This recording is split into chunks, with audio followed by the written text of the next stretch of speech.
जी, Urdu news से मैं हूँ फयाज़ अहमद। इस वक्त पेशावर के कौमी असम्बली हल्का N31 में मौजूद हूँ, जबकि ये सूबाई असम्बली की जो नशिस्त है वो PK 81 है।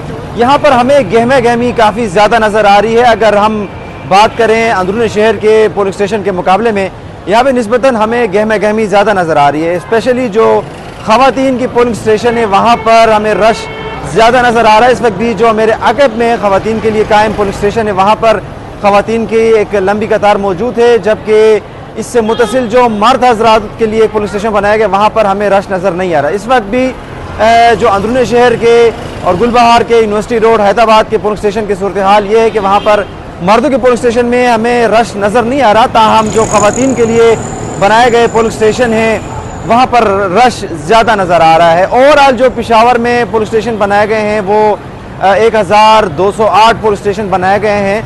इसी तरह वहाँ पर सिक्योरिटी के भी हमें यहाँ पर गैर मामूली इंतज़ामात नज़र आ रहे हैं। एक इशू ये आ रहा है ख़वातीन को कि वो पुलिस स्टेशन ढूंढने में उनको मुश्किलात का सामना है।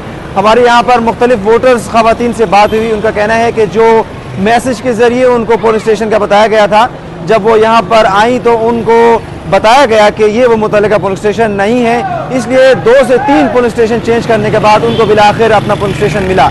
जो पर्ची दी जा रही है पोलिंग एजेंट की जानिब से या जो सियासी जमातों की जानिब से यहाँ पर कैंपें लगाई गई हैं, वहाँ भी जो उनको बताया जाता है वहाँ भी उनको मुश्किलात का सामना है। और जो ऐप उनको दिया गया है नेट सर्विस न होने की वजह से वो भी फ़ाल नहीं है, जिसकी वजह से उनकी मुश्किलात में मज़ीद इजाफा हो रहा है। ताहम जोशो वलवला जो पहले देखा जा रहा था पेशावर के अंदर वो हमें फ़िलहाल नज़र नहीं आ रहा, लेकिन ये तवक्को की जा रही है कि दोपहर के बाद यानी 2 से 3 बजे के बाद जब आखिरी मरहला होगा उस वक्त शायद पुलिस स्टेशन में रश या जो टर्न आउट है उसमें इजाफा नज़र आए।